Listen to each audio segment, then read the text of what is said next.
A continuación, recibimos al máster Luis Alberto Soria Núñez, que nos regalará su conferencia respecto de los aspectos principales en la actualización del código NEC SE Vivienda, de viviendas de hasta 2 pisos. Obtuvo su maestría en Dirección de Empresas Constructoras Inmobiliarias en la Universidad San Francisco de Quito. Tiene doble titulación con la Universidad Politécnica de Madrid. Además, es egresado de la Maestría de Investigación en Ingeniería Civil, mención Estructuras, en la Universidad de las Fuerzas Armadas, ESPE, del Ecuador. Su título de ingeniero civil lo obtuvo en el ESPE. Ha sido expositor en varios congresos internacionales, además de participar en varias publicaciones. Complementa el ejercicio profesional con la docencia. Actualmente se desempeña como coordinador de la carrera de Ingeniería Civil de la Universidad Internacional SEC en Ecuador. Ha sido docente de estructuras, gestión, diseño de cimentaciones, hormigón en la Facultad de Arquitectura e Ingeniería en la misma universidad. Además es docente de la Pontificia Universidad Católica del Ecuador en la Facultad de Arquitectura, diseño de artes en las materias de estructuras, construcciones, asesoría estructural, en los proyectos de titulación.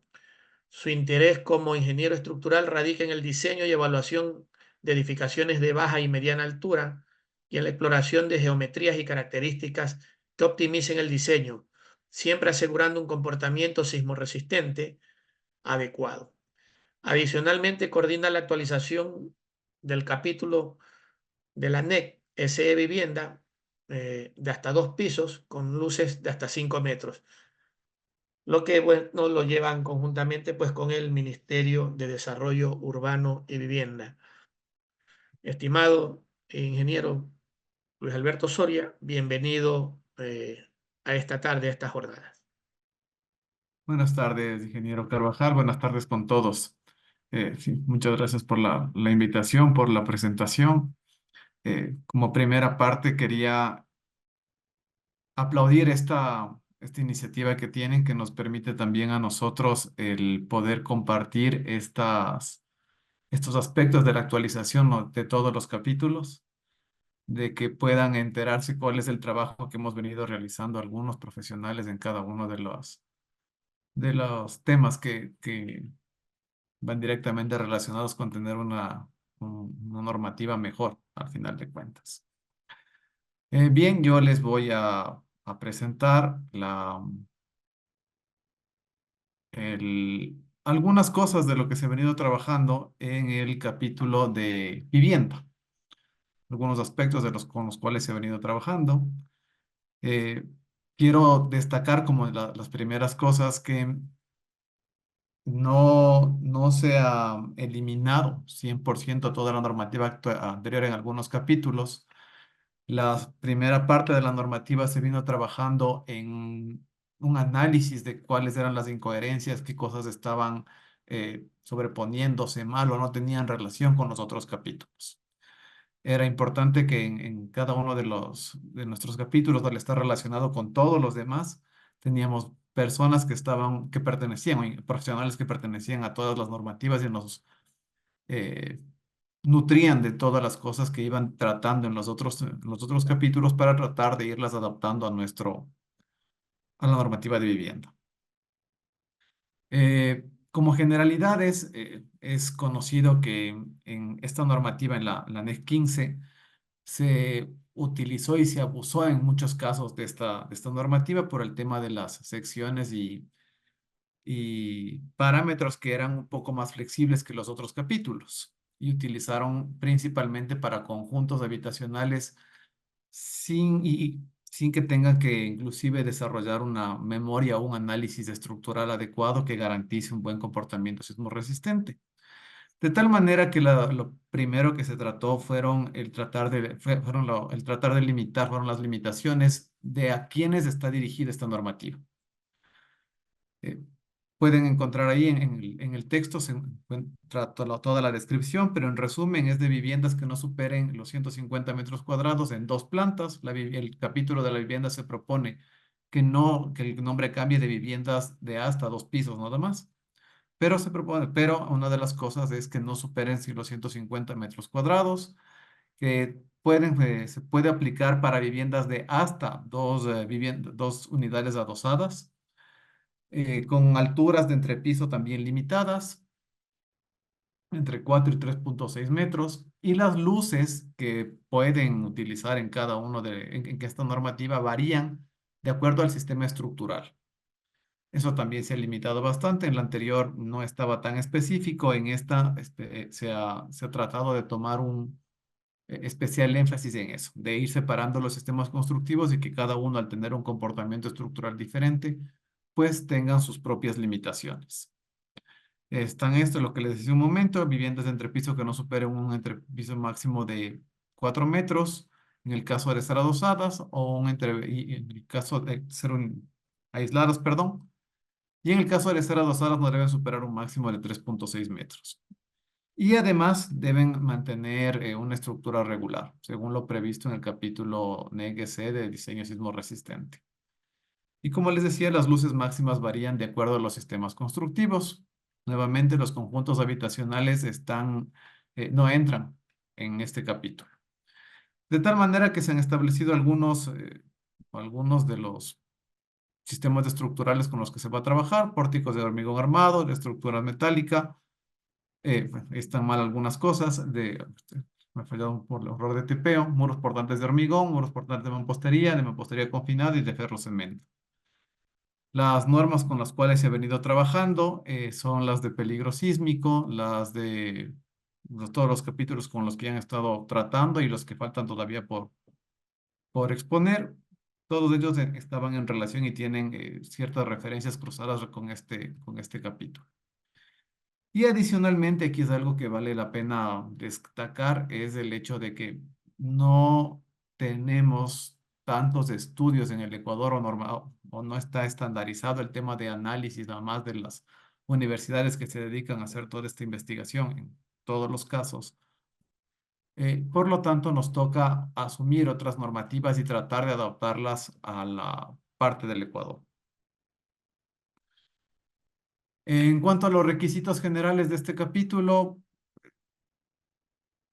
eh, se han escogido los diferentes sistemas estructurales que estaban en la primera tabla. Sin embargo, para el caso en donde se quiere implementar un nuevo sistema estructural que no esté contemplado en esta normativa, se colocó como un acápite especial por pedido del Ministerio de Desarrollo Urbano y Vivienda que esos sistemas tienen que ser evaluados por el Centro de Investigación de la Vivienda. Hubo otro centro acreditado por el Comité Ejecutivo de la Norma Ecuatoriana de la Construcción. Está con comillas dentro de la normativa por un pedido especial del ministerio. Todos los requisitos para cada uno de los sistemas estructurales son los que vamos a revisar a continuación. Algo que también está dentro de esta normativa dice que todos los requisitos con los cuales se van a tratar en este capítulo no le eximen al profesional de que tenga que presentar su memoria estructural. Debe ser diseñada, ¿no? Un poquito, ¿no?, en base a un sistema sismo resistente apropiado. La estructura de hormigón está en el capítulo especificado, se contemplará en el capítulo 5, el de muros en el capítulo 8, las estructuras de acero en el capítulo 6, y como les mencioné anteriormente, los sistemas que no estén especificados dentro de esta normativa, pues tendrán que ser aprobados por el Centro de Investigación de la Vivienda. Y es lo que les comentaba hace un momento: los proyectos de vivienda requieren estudios de arquitectura, ingeniería y geotecnia con al menos los siguientes productos: planos arquitectónicos, estructurales, sanitarios, eléctricos y estudio geotécnico. El estudio geotécnico, ya le escuchamos a Alfonso, básicamente esta normativa lo único que hace es referencia que se deben cumplir todos los parámetros que están especificados en el capítulo de geotecnia, una memoria de cálculo y no, los planos estructurales, todos los parámetros que usualmente se presentan para un proyecto normal. Las combinaciones de carga deben estar sujetas al capítulo de la NEG CSG de cargas no sísmicas o de cargas generales. la estabilidad lateral de las viviendas, al capítulo de cargas sísmicas y en general esos parámetros. En cuanto a esto, eso es parte de con lo que se ha venido tratando también en el capítulo de diseño sísmico. Son los coeficientes de R con los cuales se tiene que tomar en consideración para realizar todos los diseños con los que tratemos, eh, para cada uno de los sistemas estructurales que se están tratando en esta normativa. Algunos ya se los ha tomado en consideración antes, no todos están dentro de las normativas, ha sido como un trabajo conjunto con el capítulo de S, del NEGS para poder establecer estos coeficientes. Hay, como les decía en un principio, hay parámetros que no se cambiaron. Cogimos también lo mejor de la normativa anterior, muchas cosas de la normativa anterior y tratar de volverlas a utilizar. No todo lo que se hizo está mal. De hecho, es un trabajo de actualización, no estamos desechando todo lo demás, sino que actualizando algunas cosas se pudieron reutilizar algunos, eh, tanto textos como imágenes de lo que se hablaba antes. Es por demás decirlo, en el tema se hablaba hace un momento que la normativa está diseñada o está hecha para estructuras regulares. Se debe mantener o se debe lograr la continuidad vertical, la relación largo-ancho, que no tiene que ser más de 4 veces el largo del respecto del ancho. eh, Configuraciones no precisamente rectangulares, pero que no tengan irregularidades en planta, regularidades en elevación. En el caso de que se tengan sistemas de muros portantes, pues la regularidad en la ubicación de los muros. En el caso de que se tenga estructuras muy largas, de ser el caso, pues tomar en consideración las juntas sísmicas, no solamente juntas constructivas, como nos hablaba en el curso la arquitecta Teresa Guevara, sino también establecer los diseños específicamente de las normas de las juntas sísmicas, tener parámetros y cumplirlos de estos parámetros para poder garantizar estos sistemas. Es básicamente un resumen de la primera parte de las generalidades que se tratan dentro de este capítulo de la NEC de vivienda. Adicionalmente, bueno, ya nos pasamos al capítulo de hormigón armado, es en el que más he ido trabajando. Este es el que más cambios ha sufrido. Vale hacer un paréntesis en esta parte, que no hubo, eh, en el transcurso de la normativa, en la cantidad de miembros que iban aportando fue variando. Esto no permitió ajustar todos los capítulos como nosotros hubiéramos querido. Sin embargo, en algunos de ellos, como el que vamos a ver ahora, se hizo un trabajo un poco más a detalle, más detallado, y se pudieron lograr mejores objetivos. Los principales cambios que nosotros registramos en este capítulo son básicamente dimensiones. Ya vamos a ver en las siguientes diapositivas cuáles son los parámetros que estamos haciendo, dimensiones tanto de los elementos sujetos a flexión, de las vigas, de las losas, de las columnas y algunos parámetros también para la cimentación. Aclarando, como dije hace un momento también, que estos requisitos no le eximen al profesional de rehacer el respectivo análisis estructural. ¿Qué se trata de lograr con todos estos parámetros mínimos? Es que la estructura tenga una respuesta adecuada a condiciones de servicio, ambientales, cambios dimensionales, que se evite una fisuración excesiva del hormigón, deflexiones verticales excesivas y también vibraciones. Hay que tomar en consideración y tomar medidas necesarias para evitar que la mampostería afecte el desempeño del pórtico por la creación de irregularidades como columnas cortas y piso débil.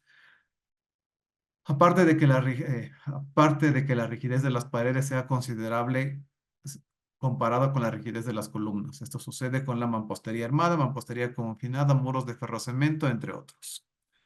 En el caso de que las paredes sí aporten rigidez, se deberían aislarlas de la estructura y diseñarlas como paredes en voladizo para cargas laterales, ya que de lo contrario no se trataría de un comportamiento de pórticos de momento, sino de muros portantes. Hay mecanismos que nos permiten ahora aislar un poco aislar la mampostería de las columnas, especialmente anclarlas a las vigas para tratar de evitar este fenómeno de columnas cortas, no solo en escaleras, sino también inclusive en los antepechos. Este sistema de pórticos resistentes a momentos se debe regir por a la norma 31814 con las siguientes consideraciones. Pretender que hay una diferencia entre 5 centímetros entre el ancho de la viga y de la columna que tienen que atravesar para formar el nudo. Esto con el afán de que no se tengan que doblar aceros longitudinales para que entren a través del nudo. El hormigón, la resistencia mínima del hormigón que se va a utilizar será de 210 kilogramos sobre centímetro cuadrado.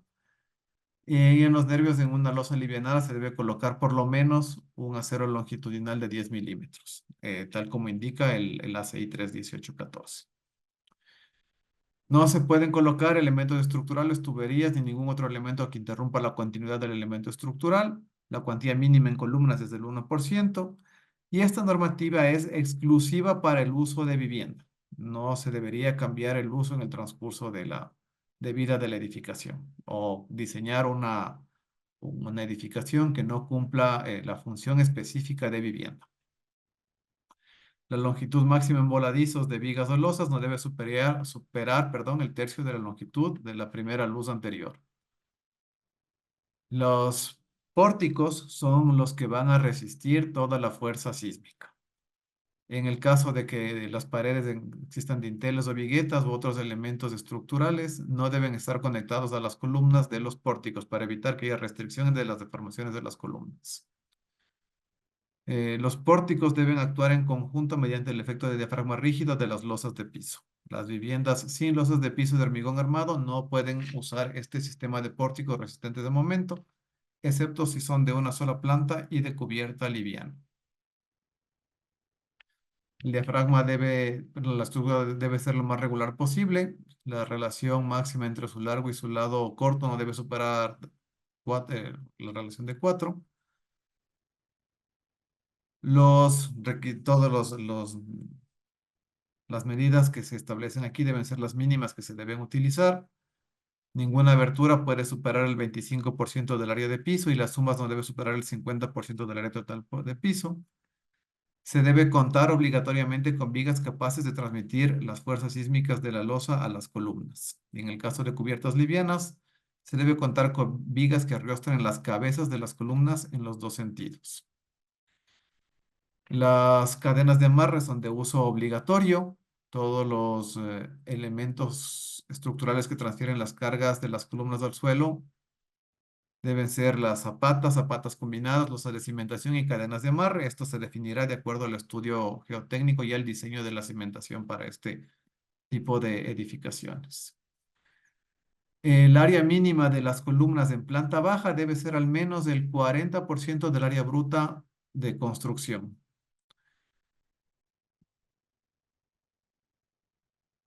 Los GATS o entidades encargadas de la revisión de las ingenierías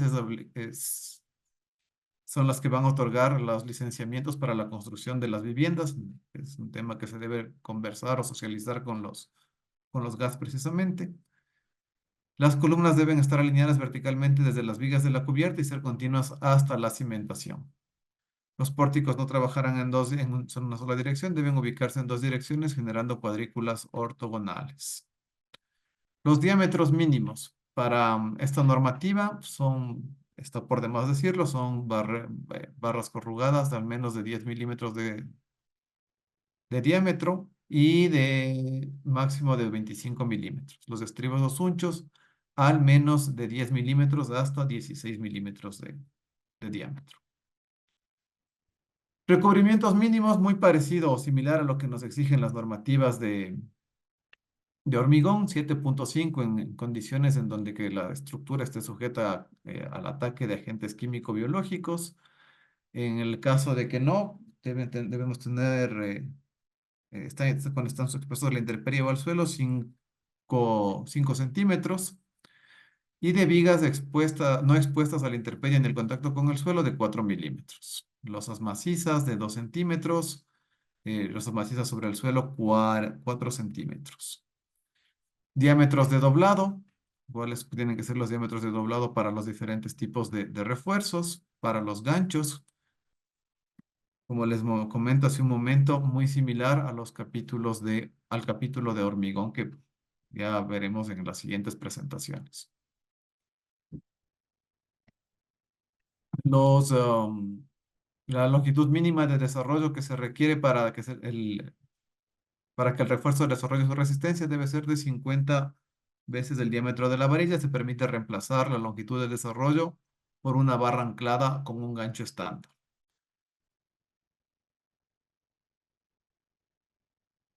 Aquí están los diferentes dobleces que se deben tener los ganchos, los tamaños que deben tener los elementos de la varilla. El largo de la pata de acero no debe ser menor de 12 veces el diámetro de la varilla.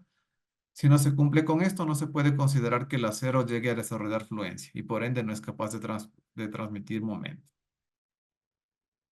En caso de no lograr estas condiciones, pues no se puede asumir que el elemento esté 100% empotrado. Longitudes mínimas de traslape de 50 diámetros de la varilla y para malla electrosoldada al menos 25 centímetros. Las losas que se van a utilizar pueden ser las siguientes: losas macizas sobre vigas, losas con vigas intermedias en dos direcciones y con vigas intermedias en una dirección. Losas nervadas también en una dirección, losas nervadas en dos direcciones. Para cada una de ellas se tienen algunas dimensiones mínimas. eh, por ejemplo, la distancia libre entre nervios o entre viguetas, los peraltes que deben tener y los espesores que deben tener mínimos los nervios. Cuando se tienen losetas mínimas, el espesor mínimo de la loseta debe ser de la luz para 12 y no debe ser por lo menos de 4 centímetros en el caso de que se utilice bloques de relleno permanentes y no menor a 5 centímetros en todos los demás casos.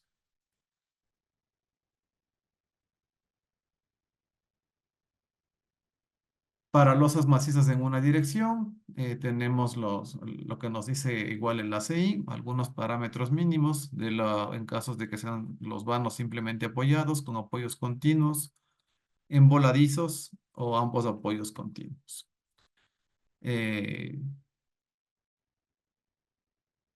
con esto se garantizaría que no existan deflexiones muy grandes y evitar los daños de elementos no estructurales.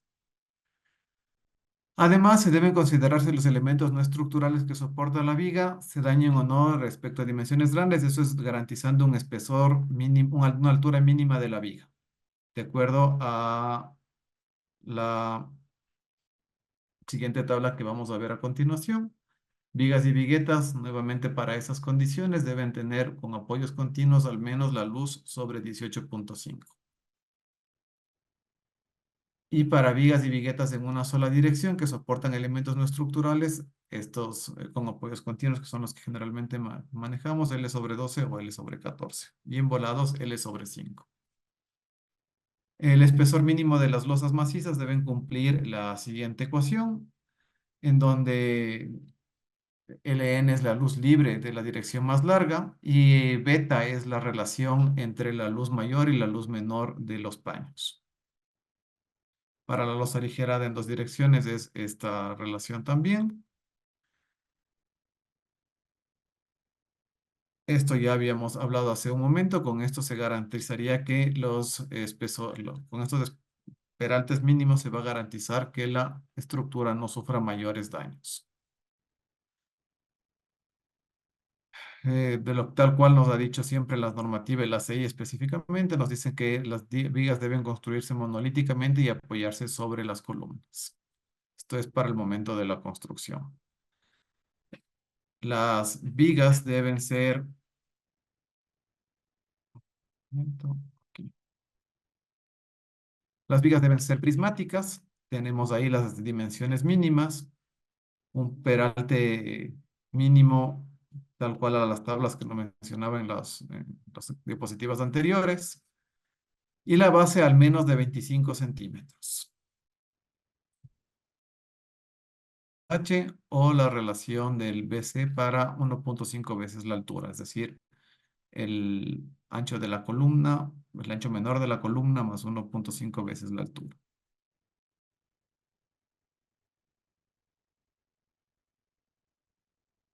Ahí. Para el caso de las vigas que conforman los pórticos, el refuerzo longitudinal no debe cumplir con los siguientes parámetros. Al tratarse de elementos sujetos a flexión, la cuantía mínima es de 0.2033, en este caso 14 sobre FY. Y en cualquier caso, la cuantía de refuerzo negativo no debe ser mayor que 0.025.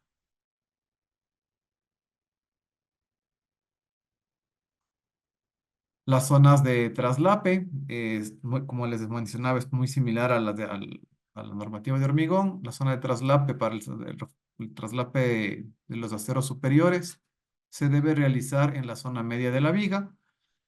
El, los espaciamientos que deben cumplir son menores en las zonas cercanas a la columna con una distancia de 2h y en el centro pueden ser mayores. Y en la zona de traslape se debe mantener la separación menor.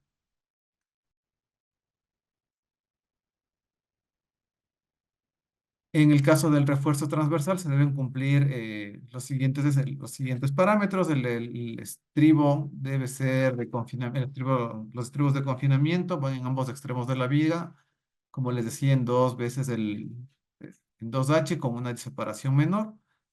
Está por demás decirlo, pero todos los estribos deben ser cerrados. Y a lo largo del estribo, ninguna barra longitudinal debe estar separada a más de 15 centímetros libres de una barra longitudinal soportada lateralmente. El primer estribo de confinamiento se coloca a 5 centímetros de la columna. Los estribos de confinamiento no deben exceder el menor valor entre D sobre 4 y 12.5 centímetros, mientras que en la zona central eh, o de confinamiento, el refuerzo transversal debe ser con estribos cerrados y la separación no debe ser D sobre 2. No debe ser mayor a D sobre 2. En el caso de las columnas, también existe un cambio significativo respecto a la normativa anterior. La dimensión menor de la columna no debe ser inferior a 30 centímetros para columnas cuadradas y 30 centímetros de diámetro para columnas redondas. En el caso del refuerzo longitudinal se deben cumplir todos estos parámetros con una varilla mínima de 12 milímetros. La cuantía mínima no debe ser menor al 1% en columnas ni mayor que el 3%. Las columnas circulares con refuerzo transversal deben tener al menos 6 barras longitudinales y los espaciamientos entre barras a lo largo de las caras longitudinales, a lo largo de las caras de la columna deben ser aproximadamente iguales. La distancia entre varillas no debe superar los 4 centímetros y las barras longitudinales en el extremo superior y en la cimentación deben llegar tan cerca del extremo como lo permite el recubrimiento y deben terminar con un gancho estándar.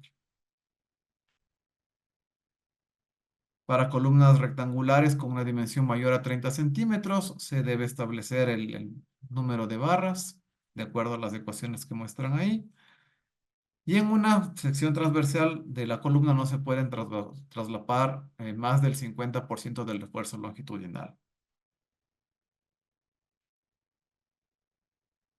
La resistencia mínima a la flexión de las columnas que debe cumplir es la relación de 6/5 de los sumo de las resistencias nominales de flexión que de las vigas que llegan al nudo. Cuando usamos estribos, todas las barras longitudinales deben hacerlo por estribos laterales. El diámetro mínimo debe ser de 10 milímetros. Se deben disponer estribos de confinamiento en las zonas de confinamiento, es decir, en los extremos, y pueden estar a una mayor separación en el centro, tal cual el gráfico que se encuentra ahí.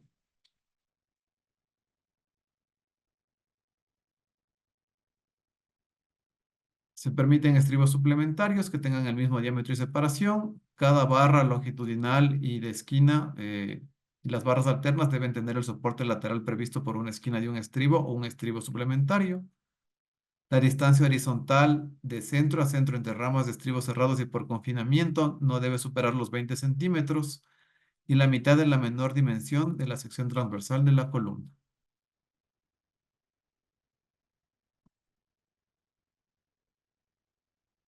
En zonas de confinamiento, el espaciamiento máximo de los estribos cerrados no debe exceder el valor de 6 veces del diámetro de la varilla o 10 centímetros de esos del menor valor calculado. El primer estribo debe estar localizado a 50 milímetros del nudo. Los empalmes en las columnas deben ser realizados en la zona central y como les mencionaba hace un momento, no pueden traslaparse más del 50% del esfuerzo longitudinal de la sección. En el caso de las columnas circulares, todas las barras deben estar abrazadas por el espiral. El diámetro mínimo que se solicita es de 10 centímetros. La cuantía mínima del refuerzo del espiral está definida por algunas ecuaciones que ya tenemos ahí y se va a ver de una forma similar a esa. Las dimensiones de las columnas paralela a la viga debe ser menor de 20 veces, pero no debe ser menor de 20 veces el diámetro mayor de la barra. Los refuerzos que deben estar en el nudo se deben colocar estribos cerrados transversales por confinamiento dentro del nudo viga columna en la misma cantidad de separación requerida en la sección anterior. Cuando el refuerzo longitudinal de la viga esté localizado por fuera del núcleo confinado, se deben colocar estribos cerrados de confinamiento verticales para vigas, de acuerdo a a lo indicado ahí para poder confinarlos. Ahí tenemos un gráfico que nos explica, al igual que antes tenemos algunas imágenes que nos permiten entender mejor estos parámetros.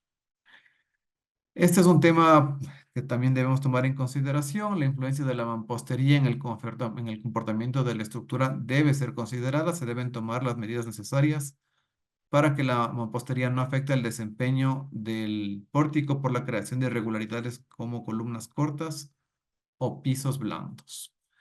El aislamiento de la mampostería es una alternativa para evitar que la mampostería influya de manera negativa en el comportamiento sismo resistente del pórtico. En el caso de la mampostería armada, que es otro capítulo, confinada, deben ser diseñadas de acuerdo a lo que diga la normativa anterior. Se deben evitar las columnas cortas. Históricamente es uno de los efectos más perjudiciales en los diferentes sistemas de pórticos de hormigón armado.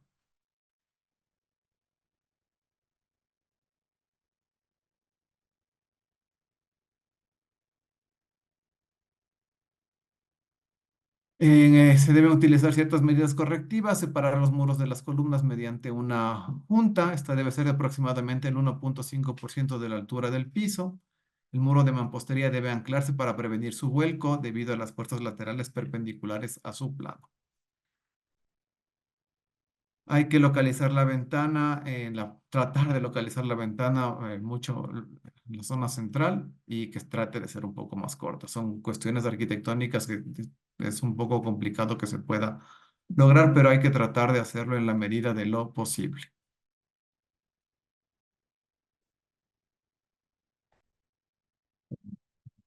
¿No?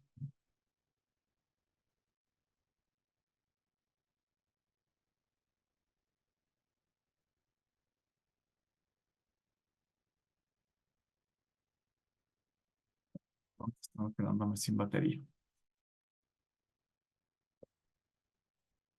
En el tema de la cimentación, se plantean varios tipos de cimentaciones, pero como les decía hace un momento, tienen que ser todas ellas tienen que estar sujetas a lo que nos diga la normativa en cuanto a requisitos dimensionales, desplantes y dimensiones.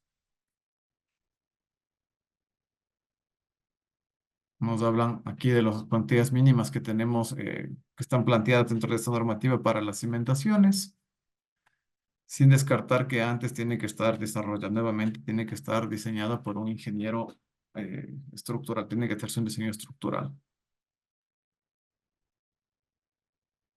En el tema de pórticos de acero, si bien es cierto que se trata aquí Muy brevemente, se hace mucho referencia al capítulo específicamente de acero. Y el doctor Sánchez nos hablará.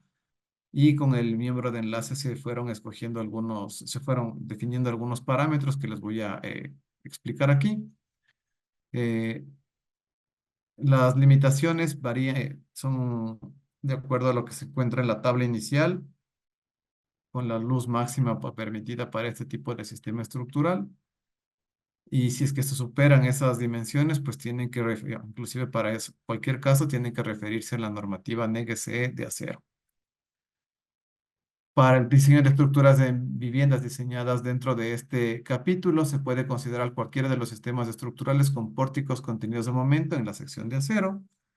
Para el diseño de las placas base de acero, en lugar de utilizar barras de anclaje, se permite conexiones entre la placa y el pedestal de hormigón, soldando el acero de refuerzo. Esta conexión debe ser realizada siguiendo los lineamientos de la sección 10.1.3 de la normativa de acero. Para el diseño de secciones compuestas entre vigas de acero y losas de hormigón, se debe observar los requerimientos 10.1.2 de la normativa de acero. La conformación de columnas tubulares se la puede realizar mediante la unión de 4 placas o flejes soldados en las esquinas con juntas de penetración completa o con 2 perfiles G o C con soldadura continua a lo largo del eje de unión. El espesor mínimo de los perfiles de los flejes deberá ser de al menos 4 milímetros. Las vigas deben ser diseñadas con secciones tipo I, ya sean armadas o fabricadas a partir de perfiles laminados en caliente. En el caso de perfiles que sean armadas con flejes, la soldadura entre el alma y patines debe ser continua. No se permite el uso de soldadura intermitente. Durante la construcción de la estructura se debe realizar la inspección de soldadura por un profesional, como mínimo en un 10% de inspección por tintas penetrantes. Las columnas de acero deben tener al menos una dimensión en planta de 23 por 23 centímetros. Esta condición aplica tanto para columnas rectangulares como para columnas con secciones tipo I. Se debe procurar no realizar perforaciones en las vigas de la estructura para el paso de instalaciones y las perforaciones se limitan al 5% del total de las vigas que componen la estructura. La ubicación de las perforaciones deberá ser determinada y avalizada por un ingeniero estructural. Toda la carga sísmica, está por demás decirlo, tiene que ser absorbida por los pórticos de acero resistentes de momento. El diafragma de piso, para obtener un adecuado desempeño sísmico, los pórticos deben actuar en conjunto mediante el diafragma de comportamiento rígido de las losas. Las viviendas sin losa de piso rígido no pueden usar el sistema de pórticos resistentes de momento, excepto si son de una sola planta y de cubierta liviana. Se debe contar obligatoriamente con vigas capaces de transmitir fuerzas gravitacionales y sísmicas. Y el mínimo espesor de las placas, de la placa colaborante con DEC es de 5 milímetros. En cuanto a la cimentación, son todos los elementos estructurales que transfieren las cargas de las columnas al suelo. Las cadenas son de uso obligatorio y se deben cumplir las mismas disposiciones de la sección 5.9, que está en el capítulo anterior del tema de hormigón. El acero que se debe utilizar en los perfiles es el acero A36, que tiene una afluencia de 2.531 kilogramos sobre centímetro cuadrado. Y en el caso de los elementos compuestos, la mínima capacidad resistente del hormigón debe ser de 210 kilogramos sobre centímetro cuadrado. La estructura debe ser lo más regular posible. La relación entre el lado largo y el lado corto no debe superar lo indicado en la sección 1.1, es decir, el largo no debe ser mayor a 4 veces el ancho. Se debe considerar la torsión que genera la escalera cuando ésta sea de un material diferente al conformado por los perfiles de acero, ya que en este capítulo de vivienda la escalera es sumamente rígida comparado con el resto de elementos. Esto se puede obviar solamente si la escalera está desacoplada de la estructura de forma tal que le permita desplazarse independientemente del desplazamiento de la estructura. Una forma de hacerlo es prefabricando la escalera y apoyándola sobre una ménsula, diseñada para acomodar el desplazamiento diferencial que existiría entre la ménsula y la escalera. Todos los requisitos sísmicos debe cumplir con lo especificado en la NEC CDS y el diseño para resistencia entre las cargas mayoradas y combinaciones de acuerdo a la NEC de cargas gravitacionales. En caso de utilizar pórticos de momento ordinarios como sistema de resistencia a carga sísmica, se debe utilizar un factor R igual a 2.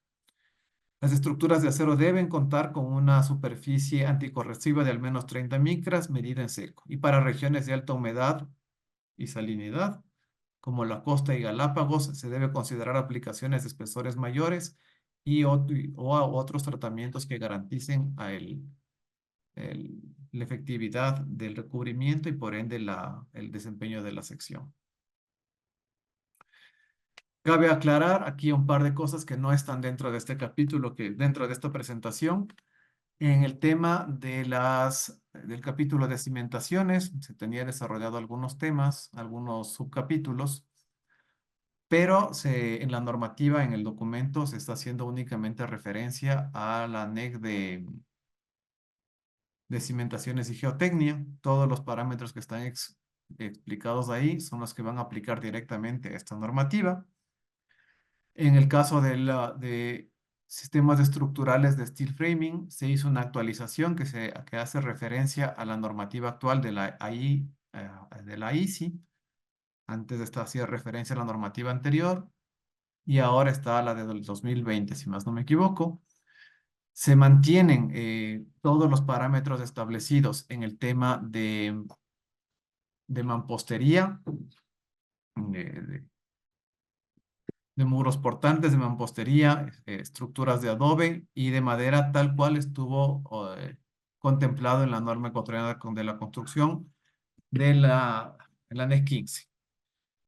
Por lo demás, como les decía, también se está incluyendo aquí, por un tema de tiempo, no lo preparé, pero en el documento también se está tratando, se está normando un capítulo de estructuras de fibrocemento, que es un sistema estructural que se utiliza en algunas zonas de la costa, donde consiste en armar paredes o muros portantes hechas con malla y son unas placas hechas con malla y hormigón que tienen también algunos parámetros de lo aquí nombrado en el capítulo de hormigón armado específicamente, pero tienen sus propias consideraciones.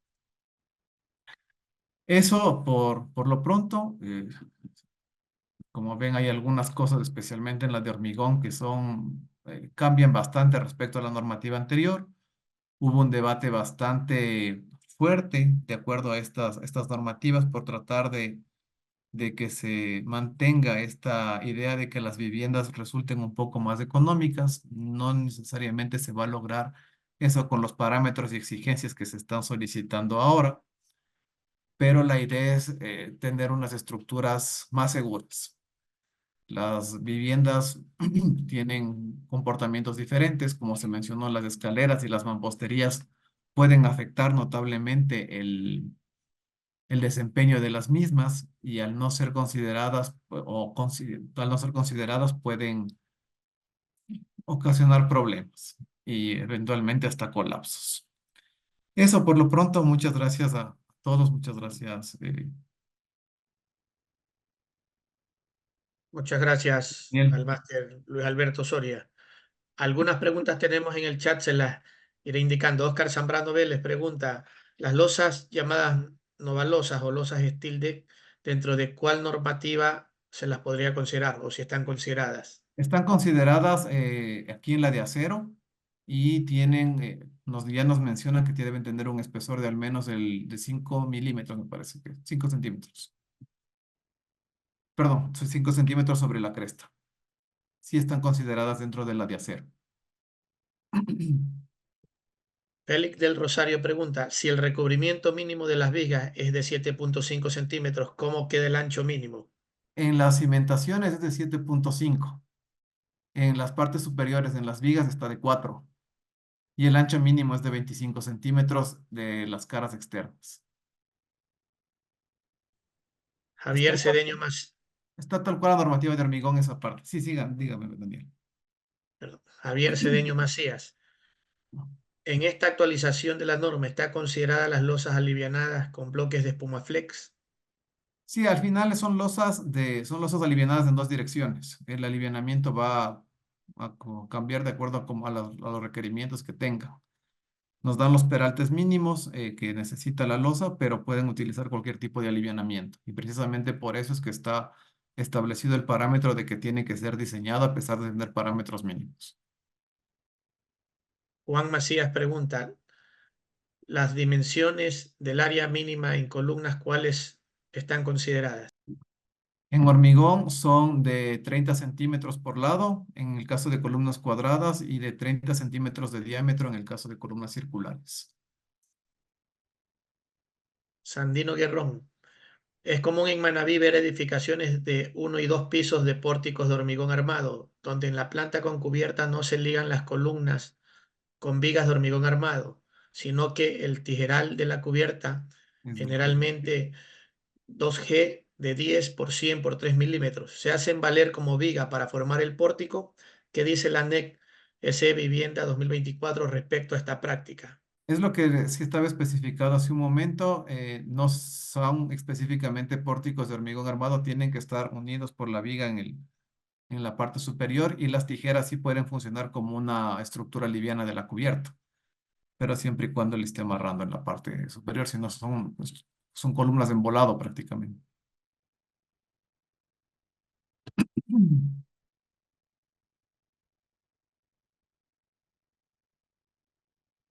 Félix del Rosario, ¿cómo queda el uso de conectores mecánicos de acero para los traslapes del acero de refuerzo en vigas y columnas? Los traslapes mecánicos, supongo que eso les deben estar normando dentro de la de hormigón. En esta no está contemplado específicamente, están los traslapes normales que se consideraron con la longitud de 50 veces el diámetro de la varilla. De haber otro tipo de traslapes, si es que están considerados dentro de la de hormigón, se pueden referir específicamente a esa normativa. Luego de la siguiente pregunta, le damos paso al ingeniero Javier Lincoln. Javier Cedeño pregunta, ¿se está considerando en esta normativa el comportamiento de las estructuras con las mamposterías prefabricadas? En el caso de las mamposterías, de hecho eso es lo que se busca, es tratar de que la mampostería no esté anclada a las columnas, porque eso cambia el comportamiento estructural. Lo ideal es tratar de desanclarlas. Las mamposterías, estas prefabricadas, cumplen esa función, entonces la idea sería utilizar eso para que no se altere el comportamiento estructural. Ingeniero Lincoln García.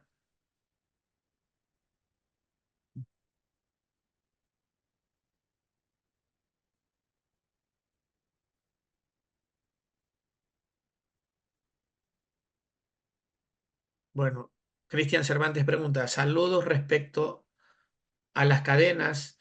Consulto lo siguiente, en zona de alta sismicidad, se recomienda que se use una riostria a nivel de zapata y no como se hace comúnmente que la cadena se coloca a nivel del contrapiso con una sección simple de 20 por 20. En este aspecto, ¿cuál es la consideración al respecto en zona de alta sismicidad? Está de acuerdo a lo que nos, si mal no recuerdo, en el tema de las cadenas, están a nivel de piso, no están como una especie de riostras. He visto el detalle que menciona Cristian, pero se mantienen las cadenas con esas dimensiones a nivel de contrapiso. Tenemos un par de detalles ahí en la normativa. Jason Silva, hay profesionales que diseñan con gradas y otros sin gradas. ¿Cuáles son las diferencias y cuál es la mejor opción? Idealmente debemos diseñar con las gradas, porque como se mencionaba ahí en el capítulo de acero, rige también para el tema de hormigón, especialmente para dos pisos. Las gradas tienen una rigidez muy alta y pueden cambiar los efectos, dependiendo de la ubicación inclusive, van a generar efectos torsionales muy grandes dentro de la edificación. Entonces, lo ideal es considerar la inclusión de la escalera. Oscar Zambrano también hace un comentario sobre las escaleras que son muy usadas las metálicas, pero en ocasiones no reciben ningún tratamiento de estudio, sino en taller. Solamente se confeccionan en taller. Así es, para las metálicas eso es común que ni siquiera se diseñan los anclajes, pero lo ideal es tratar de ir normando esta parte y evitar estas cosas, sea de acero o de hormigón. La escalera va a cambiar eh, negativamente, o va a alterar, no digamos negativamente, va a alterar el comportamiento diseñado de la estructura. Si es que no se las quiere tomar en consideración, se las debe desacoplar, bien sea en hormigón o en acero. Cristian Castro Mejía, ¿qué características debe tener la conexión viga-columna en estructuras de acero de dos pisos con luces de hasta 5 metros. Lo que dice el capítulo de acero. Hay que referirse al capítulo de acero específicamente para las conexiones. José Luis López, ¿van a sacar por normativas para estructuras mixtas como habitualmente lo están realizando aquí en el Ecuador? Mixtas quiero entender que son columnas, vigas de hormigón y con deck, tal vez. Con deck metálico. O no sé a cuáles se refiere. No lo especifica, es posible. No está especificado dentro de esta, pero la idea es que se mantenga un comité permanente de actualización para ir incluyendo estas cosas. Ángel Ceballos, ¿existe la aplicabilidad de estructura mixta, columnas de hormigón y vigas de acero tubular o IP? Se puede diseñar, hay que diseñarlos, como les digo, no está considerado específicamente dentro de esta normativa, se hace bastante, el diseño es común. Se deberían tomar en consideraciones para para el diseño de las correas, pues, la normativa de acero y el resto para la normativa de hormigón. Pero sí, se hace mucho y no solamente con con IS, sino que se hace mucho con columnas tubulares, pero no José está Luis, especificado ahorita. José Luis López señala, ¿no? De estructura mixta, columnas de hormigón y vigas y losas de. Así es lo que conversábamos, ¿eh? Si se diseña, no está especificado dentro de esa normativa. La idea es tratar de irle nutriendo un poco más con otros sistemas estructurales a esta normativa. En el tema de vivienda y en otros capítulos también. Al ingeniero Lincoln García, por favor, el micrófono. Sandino.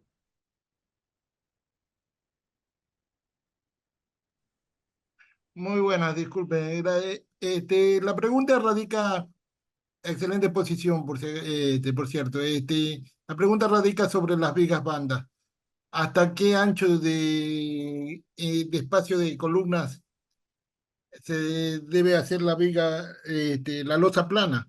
Porque eso las hacen a veces hasta de 5 metros, las exageran. Y también qué espesor y qué ancho mínimo se debe tener de la viga banda, porque también la seguimos haciendo del mismo ancho de las columnas. Ahora también, y para cerrar, y si usamos viga peraltada, ¿qué altura mínima la viga peraltada? Porque no veo eso en las normas y todo queda a consideración de, de cumplir ciertas cosas. Gracias. Ya, ingeniero. Sí, claro, el peralte está de 25 centímetros mínimo de las vigas.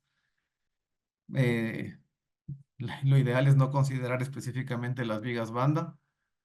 Está restringiendo mucho esto.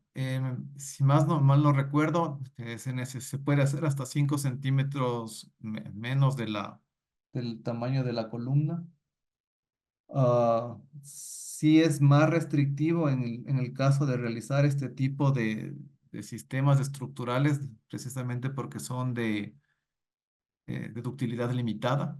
Entonces no está especificado, no les contempla las vigas banda como tal, sí les está dando los parámetros, el peralte mínimo de la viga que debe ser de 25 centímetros y los peraltes mínimos de la losa que están también de acuerdo a las tablas que estaban no, mencionadas en el capítulo 5.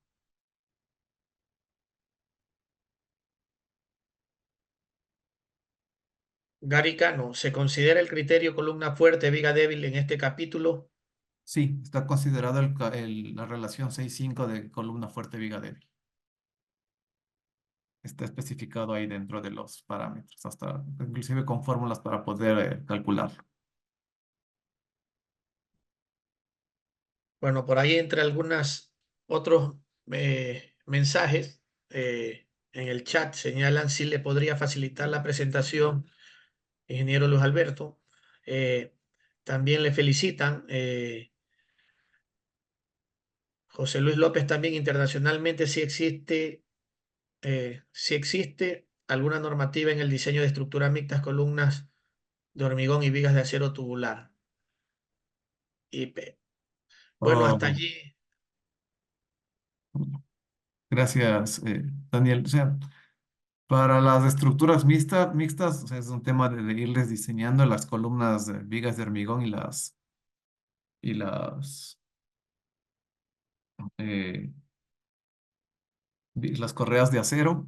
Como les digo, tenemos que remitirnos a lo que nos dicen las otras normativas, tanto para las conexiones de las placas como para el diseño de los perfiles, y con eso, pues, irle nutriendo a esta normativa, que en realidad eso no está contemplado por el momento. Y hay que revisar un poco más de esa, buscar a personas que nos sigan nutriendo con esto, que esta normativa se siga nutriendo con los diferentes sistemas. Muy bien, muchísimas gracias, Máster Luis Alberto Soria, por su excelentísima exposición y por también dar este espacio de conversatorio.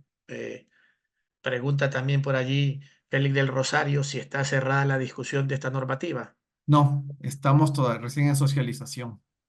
Entonces estamos en etapa de socialización. El documento me parece que está cargado en la página del Midubi, y pueden emitir comentarios para ir modificando o corrigiendo o aceptando las cosas que están ahí. Perfecto, pues por allí una vía en la cual también pueda realizarse los Sí. aportes o en todo caso también directamente con el máster Luis Alberto Soria Y les invito a para que que, participen en eso. Es súper importante tratar de nutrirlo. En realidad, con el tiempo fue complicado mantener el número de personas que seguían participando en la normativa, y eso limitó el hecho de poder colocar más capítulos y desarrollar más capítulos. Los sistemas son muchos y hay normativas de mucho. Hay de madera laminada, del steel framing. Podríamos tener todo esto, una normativa completa aquí, pero el tema de los profesionales que estaban hasta el final desarrollando la normativa fue reduciéndose. Entonces, y entiende, es comprensible por el hecho de que todos tenemos ya nuestras responsabilidades. Fue muy difícil coordinar las reuniones. Pero sí, sí, pueden revisar la normativa e irle nutriendo para, al menos en esta etapa, que salga una normativa lo más acertada posible.